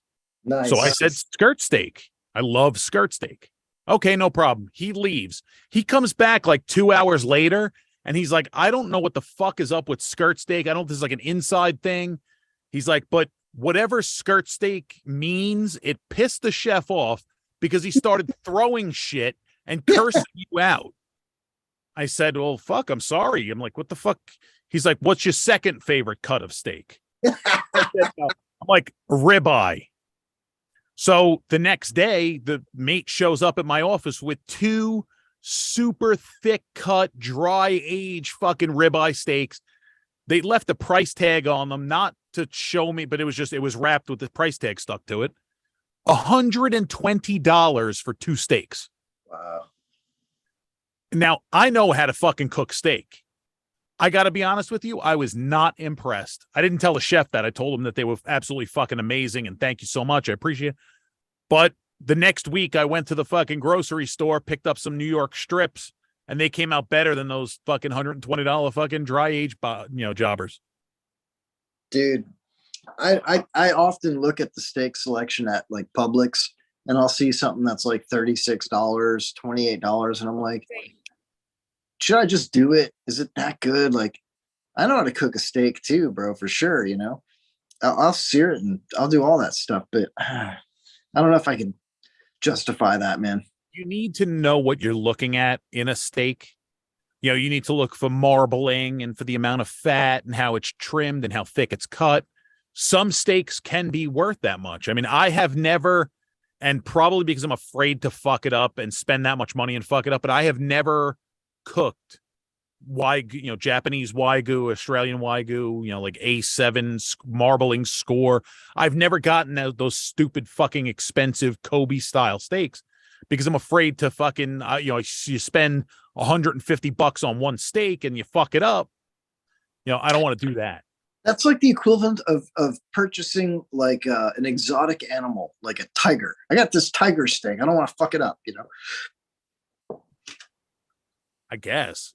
But it's like, for that, and I know I could probably cook it fucking perfectly, but it's just that fucking fear of that's the one steak I'm going to overcook. Is that? What if I was to acquire like some kind of exotic animal steak? Like I don't know, dude. Like some kind of marsupial, see here, I would have questions. Like if it's an animal that's like super exotic, I would have questions because like, where was it harvested? Has the meat been handled correctly? I'm gonna get fucking food poisoning from this shit. Not that the meat kill me, but like, has it been sitting on is roadkill that's been sitting for fucking 3 days in the sun? Well, let's pretend it's legit. In the hypothetical that it is legit meat, it is legal to possess. We didn't break any fucking laws. Yeah. It has been, properly handled from harvest to my hand. Whatever it is, I'll fucking cook it and eat it. I don't give a fuck. Like a polar bear, a sandhill crane, a fucking bald eagle. Like maybe not a bald eagle. Sandhill cranes and bald eagles, I'm pretty sure illegal, but just from what I've heard, bald eagle tastes a little bit like spotted owl. So, okay. Do you ever have spotted owl? I can't confirm nor deny whether or not I have ever consumed an endangered species. What about a baby seal? I took one to the club once. That's another callback. Hey. So a dyslexic man walks into a bra. That was a slow burn. I like that one. Man went to a bar. The man behind him was smart enough to duck. I just met you, and this is crazy. I've got dementia, and I just met you. Remember that? Yeah, I don't know, man. All this shit about Joe Biden. Did you hear that he's got an ear for music? Yeah, he started playing like the bass guitar. I know it sounds weird, but did you see the headline? He's playing the bass guitar now. No, I did not see that. Joe Biden's, he's playing bass guitar. He started his own emo band. It's called Panic at the Daycare. It's pudding day at the home. Man. All I got to say is anytime somebody starts going, with the politics, Joe Biden, we got to vote blue. Then I remind them that rich old white senile fuck was the best you had. That was your best fucking pick. It's all a fix and they're all in on it. There's a handful of GOP members, like Jim Jordan types, that aren't on board, but they probably are bought and sold anyway. But every single one. Have you ever seen the movie The Distinguished Gentleman? Dude, it's all of them. All of them. No. But have you seen The Distinguished Gentleman? Was that Robert Redford? No, it was Eddie Murphy. Oh, Jesus Christ.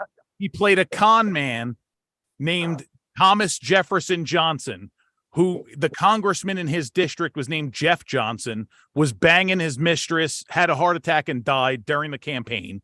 So Thomas Jefferson Johnson jumps in using the name Jeff Johnson, the name and gets elected to Congress. So a con man getting elected to Congress. The irony. Wow. The irony, but the whole thing, like he's sitting there with a lobbyist and the lobbyist is like, so where do you stand on this issue? And he's like, well, where should I be?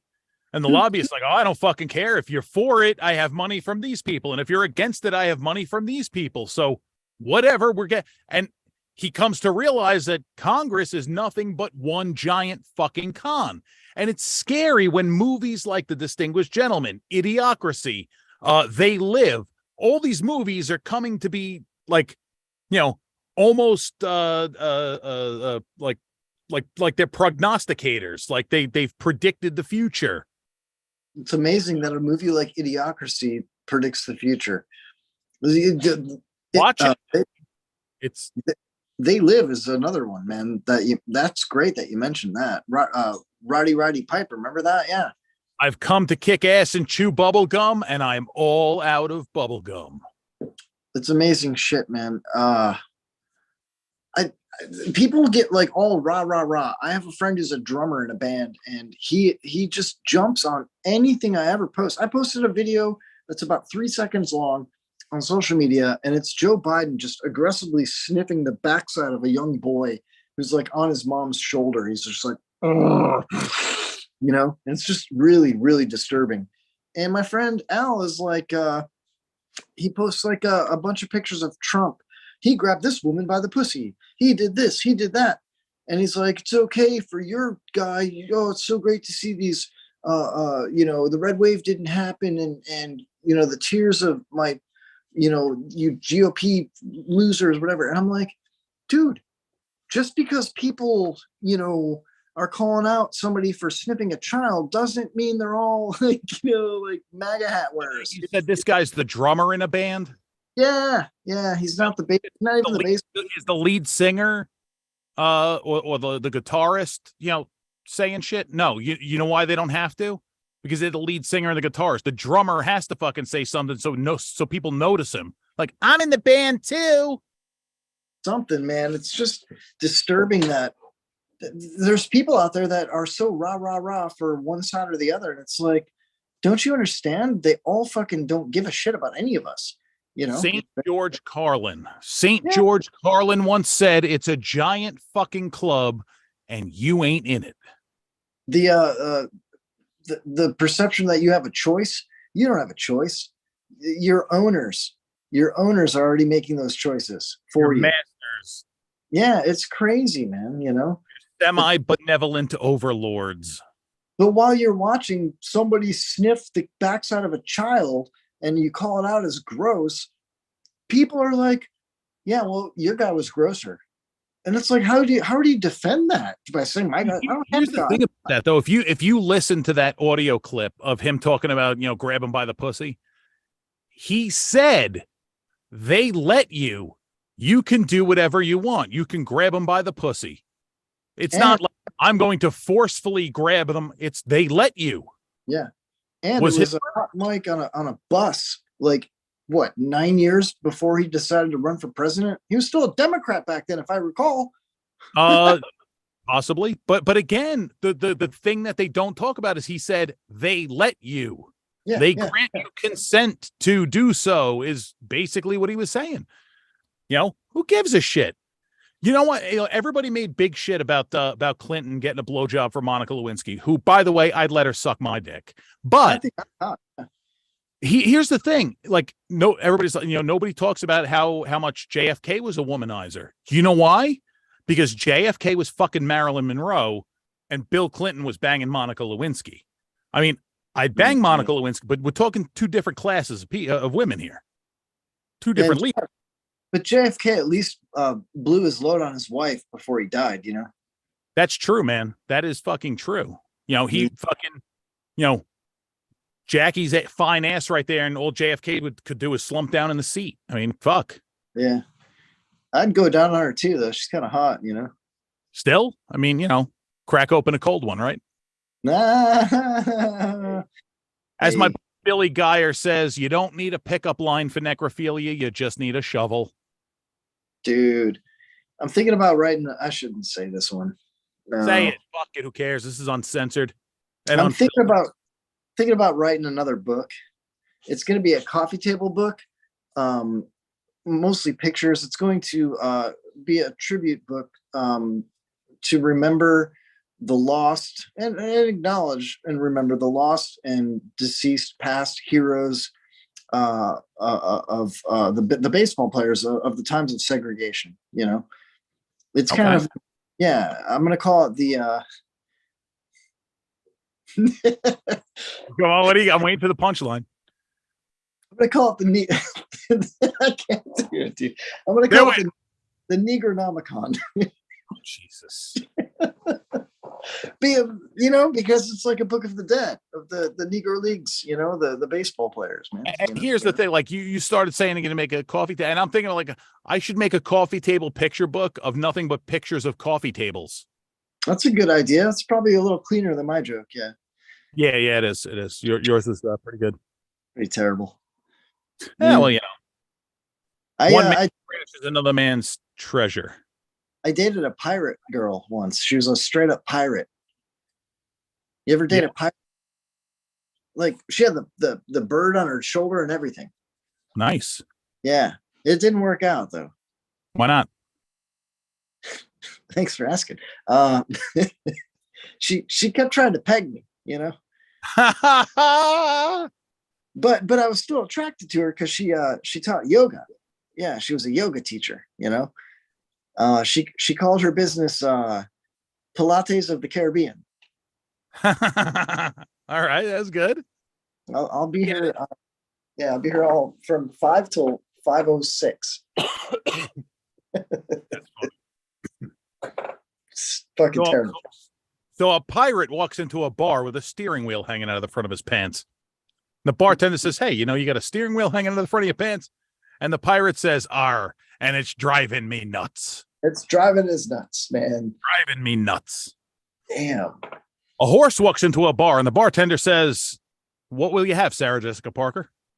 A guy walks into a bar with his dog, and the bartender says, whoa, we don't, no dogs allowed. And he says, well, relax, I'm blind, it's my seeing eye dog.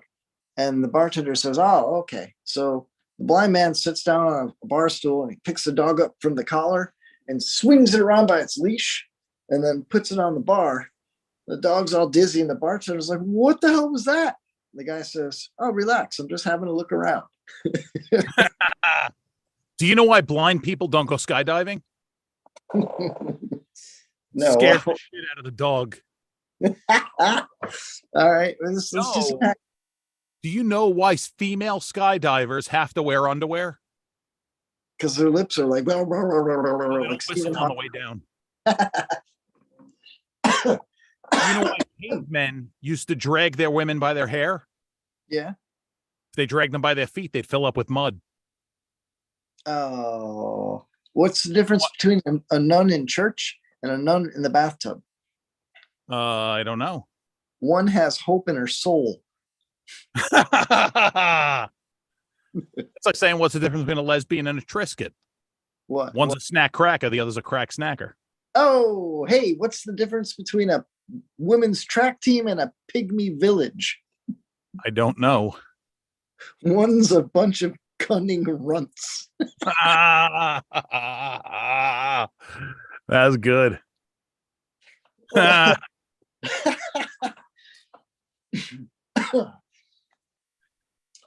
the same dude walks into another bar with his dog because he got kicked out of the first bar, and he puts his dog in the bar, and the bartender's like, "No, we don't serve dog. No dogs allowed." And the guy's like, "Well, hold on, it's the smartest dog in the world. You can talk." He says, "I'll tell you what.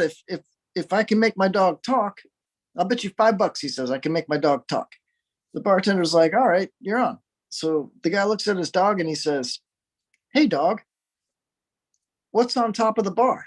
And the dog says, "Roof." And the bartender's like, "Oh, that's BS, man. All dogs say that." So the guy's like, "Oh, he says other words. Hold on." He says, "Hey, dog, who's the greatest baseball player of all time?" And the dog says, "Ruth." So he gets kicked out, lost $5. They're walking down the sidewalk, and the guy looks down at the dog and he's like, "What the hell, man? That's all you got?" And the dog looks up at the guy and he's like, "Do you think I should have said DiMaggio?" So, Roger, they're not done, man. They're still wanting to get their drink on. So they go into another bar, right? The guy's like, "Hey, no dogs allowed." And he's like, "Come on, man. It's the smartest dog in the world." He's like, "I'll bet you $5 that the dog can talk. If he does, you let us stay." The guy's like, "Sure." So he says, "Hey, dog, what's on top of the bar?" The dog says, "Roof." The guy's like, "Holy shit, your dog can talk. You guys can stay," right? So the dog takes the $5. He says, "My dog will hold the $5. I got to go use the bathroom," right? So the guy goes in the bathroom and the bartender looks at the dog and he's like, "So you think you're so smart, huh, dog? If you're a really smart dog, why don't you go fetch me a newspaper like a real good boy?" And the dog's like, "Okay, no problem." And he takes off, right? The owner comes out of the bathroom and he's like, looking around, "Where's my dog?" The bartender says, "Oh, he's so smart. I sent him to get me a newspaper like a good boy." The guy's like, "No, that's the smartest dog in the world. He's a prize. You can't just let him loose. He's not even on his leash." And he runs out and starts looking for him. And he goes up and down the street, goes back to the first bar. He goes back to the second bar. His dog's not there. He can't find him anywhere. He's freaking out. And as he goes back to that last bar, he looks down an alleyway and there's the dog behind a dumpster banging a poodle. The owner runs over to the dog and he's like, "Dog, what are you doing? You've never done anything like this before." And the dog looks over at him and he's like, "I never had $5 before." That's good. It's not my joke. So a guy walks into a bar. He walks over to the bar to sit down. He sees this little tiny fucking 10-inch tall man playing the piano. He's like, "Wow, that thing's fucking great." He says to the bartender, what's with this? A fucking 10-inch tall fucking piano player. You know this one? Wait, his name is Wyatt Twerp. So the bartender says to him, "For $20, I'll grant you one wish." The guy said, "Oh, fuck, that would be awesome." So he gives him the money. He says, "Well, what's your wish?" He says, "I want $1 million." Boom. The whole fucking bar is filled up with ducks. And he's like, "What are you talking about? I didn't want $1 million ducks. I wanted $1 million." And the guy next to him said, "Yeah, I asked for a 10-inch penis. 10-inch penis. I fucked it up." I get it. Your list got in the way, dude. Yes, I can't. Sometimes it just interferes with the jokes, I'm just gonna go have a salad with some blue cheese dressing. Oh God, please have a tossed salad. Ooh, tossed salad. I like tossed salads. Sometimes I toss my own salad, but it hurts my back. Dude, it's fucked up though, for real. Like I was trying to find an alternative food delivery app. I was tired of using Uber Eats and DoorDash and Grubhub, So I started looking through the App Store on my iPhone and I found a different food delivery app that was local and it was like 5-star or 4-star rated. So I downloaded it. It was called, I think it was for hoagies and sub sandwiches. It was called Grinder Eats. You may have heard. Anyway, so I created an account, and I got all excited. I guess on Grinder Eats, you got to swipe left or right and match with a driver. I didn't even know, you know? Weird. Yeah. So I started looking at different drivers. I'm swiping left. They're too far from my house, you know, too far away, you know? And then I find one that's local in Newport Richie. And he had like one of those like captain hats, you know, like a ship captain hat. Arr. Yeah. And yeah, not a pirate hat, but like a captain's hat, like a navigational hat. And I thought, like, he probably knows his way around town with a navigation hat like that, you know, and he's local. Yeah. So I swiped right on him and it said, dude, it said it's a match. And I'm like, I matched with my driver, you know, and I'm like, sweet. Yeah. So I'm like, now I got a driver. I just got to place an order. I was so hungry. So I looked, there's no menu, but there's an option to like DM your driver, like direct message your driver. So I sent him a message and I was like, hey, any restaurant will do. I'm just looking for a tossed salad, you know? And 15 minutes later, he showed up and ate my ass. See, now that's a joke you could have delivered like Norm Macdonald. Yeah. So we're dating now. Later, he came and he ate my ass. Yeah. Dude, so we're dating. I didn't even know I was gay, Roger. I didn't even know I was gay. And then the driver, he tells me, he direct messages me later that night. And he's like, I want to keep it like an open relationship. You know, I'm not trying to get tied down, you know? And I was like, that's cool. So I started looking at dating apps because now I was like, man, I didn't realize I was gay, you know? So I downloaded some gay dating apps and I found one that had people that looked just like my driver. Leather studded hats and suspenders, no shirts. It was called Plenty of Fist. So they were all wearing leather, is what you're saying. I guess.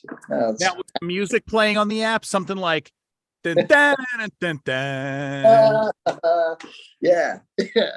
Okay. Trivia question. You know what I just referenced? The scene in Police Academy where they go into the fucking biker bar or the leather bar. What was the name of the bar? The Blue Oyster. The Blue Oyster Bar. Yes. Here's a better question. What was the name of that song? Oh, it was something like Rock Me Baby or something like that. Nope. The name of the song is El Bimbo by a band called Bimbo Jet. How is that possible? I don't fucking know, but that's the fact. You can look that shit up on the Google. I believe it. El Bimbo by Bimbo Jet. Now that's going to be stuck in my head. Right. I'll be trying to rub one out, and yeah, it's not going to work. I mean, shit, you can rub one out to that. I don't know. Back on the topic of pirates, though, what is a pirate's favorite letter? They always they can't tell the alphabet because they get stuck on R. No. Everybody thinks a pirate's favorite word or favorite letter is R, but a pirate's first love be the C, and by that I mean cunt. Oh, said the magic word. Oh man. Now I'm thinking. You got me thinking, dude. Dude, I'm lost for words right now, Roger. That's surprising, man, because you can usually, you're like me, you can just keep going. Yeah, I think I have ED. I think I have ED. Yeah. Yeah. They make an app for that. Actually, no, it's not. What is this? Your Grindr date? Yeah, almost. It was another comic asking me about an open mic. Kind of a queer date. Yeah, whatever. Something hard is involved, and everybody uses the microphone as a fucking phallus on stage, which I have never done. I did it once to a neon banana hanging on the wall. I can see that. That's acceptable. Like sword fight kind of thing? No, I just went like that to it. Oh, you didn't use the microphone as a phallus. No, I held the mic out here and I went like that. Yeah. Should have held it closer so you get that fucking sound effect. No, I prefer the crowd felt it naturally. You know what I mean?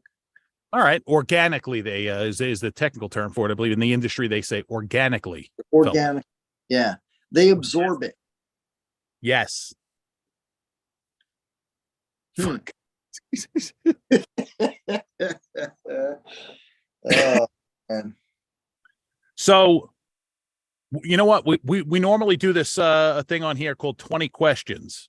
Oh, All right. game? So we have 11 minutes to go. So we're gonna do this fucking lightning round style. All right. 2 hours, no break. You're a fucking machine, Roger Nelson. Hell yeah. Did it feel like 2 hours? Not at all. I'm down for 20 questions, man. Hit me.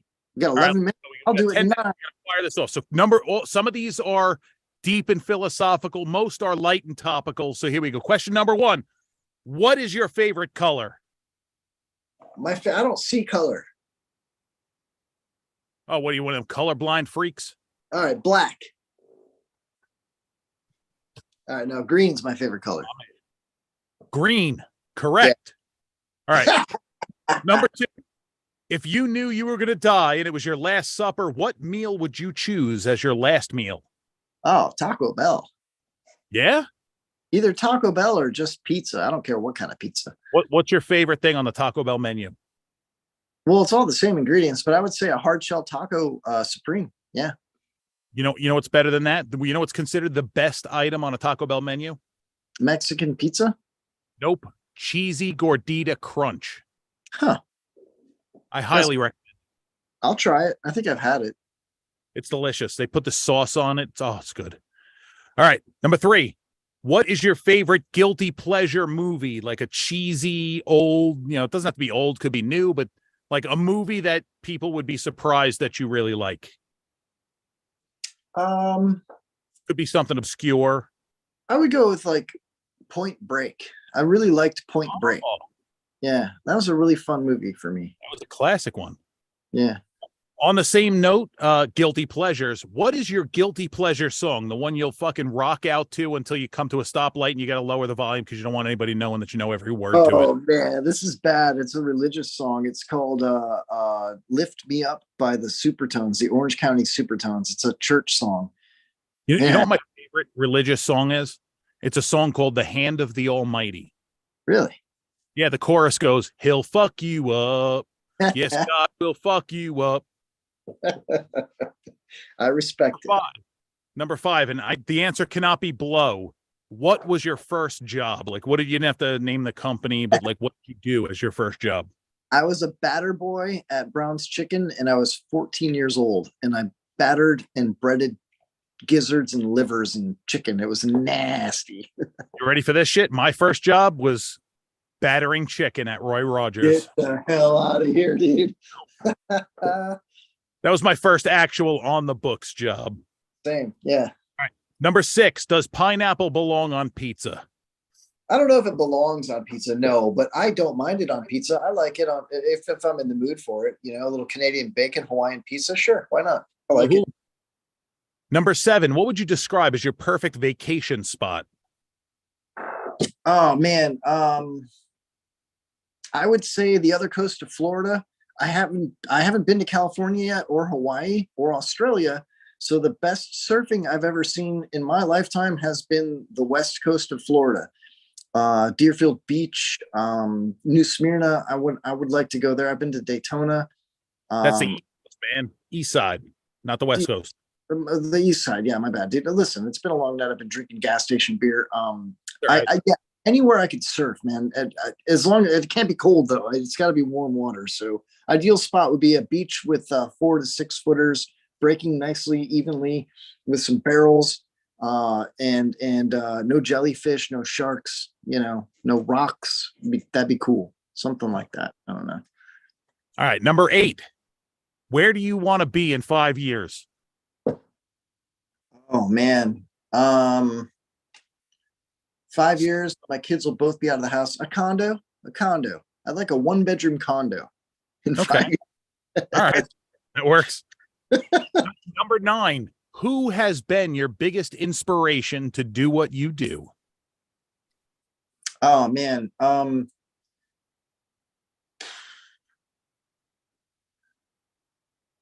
That's really hard. I can't answer that. There's too many people. My parents, Mikey Peter, all my friends. There's too much. Angie. Yeah, there's too many people, man. I could give you 20, All right. The halfway point, number 10. What advice would you give 18-year-old Kevin Holly? If 47-year-old Kevin Holly comes back in time and says, it's okay, I'll suck your dick, it's just masturbation, don't listen to him. That's fucking funny. I don't even want to know the story behind that. All right, number 11. Dogs or cats? Which do you prefer? Oh man, I love my cats, but dogs all day long, man. I'm a dog lover. All right, like peanut butter level, or I mean, you do live in fucking Pasco County. I love dogs, but not that much. I'll just give them the peanut butter, you know. There you go. Number 12. What is the most nostalgic thing you remember from your childhood? The thing that we experience today? Definitely that water pump that racked me and made me bleed out of my urethra when I was like 5. Yeah. Oh, that's so fucking hot. Now I can fap. All right. Number 13. What was the worst thing you ever got caught doing? Not the worst thing you ever did, the worst thing you ever got caught doing. Well, you see, there was this water pump that I stuck my dick in. I never really got caught doing too much bad. I got caught banging I was 16. I was having sex with a 19-year-old in my truck, and she begged me to do it on the hood of my little lowrider pickup truck. And we were in a cul-de-sac by Clearwater Beach, just some neighborhood. And I said, okay. And I reached over her backside and her neck, and I unlocked the door lock. It's like a 1985 Nissan pickup truck. and the door opened up. And right as that happened, a police cruiser pulled into the cul-de-sac and just saw the truck and put the spotlight on us and turned on the red and blues. And we were butt naked. And he came up to the car window and he flashed the mag light and directly aimed it right at her crotch. And he's like, "Are you here on your own consent?" And she's like, "Yeah." And dude, I had to like pull the condom off and like put my clothes back on in front of him. Like, yeah, he made us leave. It was terrible. So I got caught doing that. Yeah, it could have been worse though, Roger. I could have been banging her on the hood of the truck when he pulled up. You know, he would have been like, "Drop the gun." That's fucked up. All right, we got 3 minutes, so fire them off quick. Number 14. Yeah. What is your dream car? Your dream automobile? Any Lambo. Another Corvette would be cool. Nice. You know, I'm a big Corvette guy. Number 15. Was the moon landing fake? I believe it was fake. Yes. Okay. Well, real quick, what's your biggest justification for that? I think they may have landed stuff on the moon, especially since then, but the justification of the technology back then, I mean, there was no internet, there was no cell phones. That I believe, okay, if the flags were planted, but the wind was blowing them, how is the flag already planted? And then he comes down the stairs and there's so many questions, man. There's just so many questions. I don't know. I'm agnostic about it. My counterpoint to that is there were too many people involved that somebody would have broken and taken the bait from Russia and taken the bribe to prove that it was fake. So maybe they killed those guys. Yeah, probably. Number 16. What is your most unpopular opinion? Oh, just less government conservatism. People hate it, dude. They think I'm a racist. It's just unbelievable. I just want less government. Fuck the government, man. Bingo. Right there with you, man. Number 17. What is the one food you absolutely fucking hate? Oh, fucking wasabi. There's nothing good about it. Why burn yourself? Anything hot like that, way too hot. What the fuck? Why? Stupid, dude.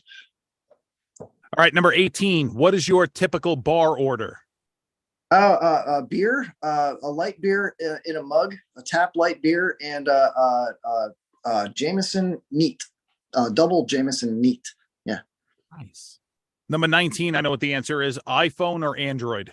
I got both. I like Android better, but iPhone connects with my kids, so you know. All right, that works. And number 20, before we're out of time, because we have about a minute, what is the most weird, crazy, bizarre, shocking fact about Kevin Holly? Oh, it's about the chip on my dick. We all know this, man. No, actually, it's I'm a very compassionate, patient, happy, and incredibly humble and thankful guy. As much as my opinions might be strong, I'm just such a lover, man. I really am. You know. You know what? I got to be honest with you. That does not surprise me at all. In fact, that's one of the things that I like about you is how much of a genuinely kind and good person you truly are. Thanks, man. I feel the same way about you. I call you my sweetheart. Oh, that's adorable. So, ladies and gentlemen, that's been the show. This is Roger That. We'll do this every Tuesday night at 8 p.m. Special thanks to my guest this week, Kevin Holly. Check him out on the Kevin Holly Show on the IRN network. Yeah, the Internet Radio Network, baby. That's it, baby. All right, so Kevin, thank you, man. We're now off the air on the IRN, but thanks for coming on, man. Very much appreciated. This was awesome. Thanks, dude. I appreciate it too. Sorry I had so many beers, man. I love you too, Roger. You be good, all right? I'll die trying, man. Well, trust me, you said you had too many beers. The fucking edible kicked in about 20 minutes into the show, so I'm doing good, bro. Probably should have had one myself. All right, man. Thank you so much. You behave yourself and don't let the man get you down. You too, bro. I'll see you.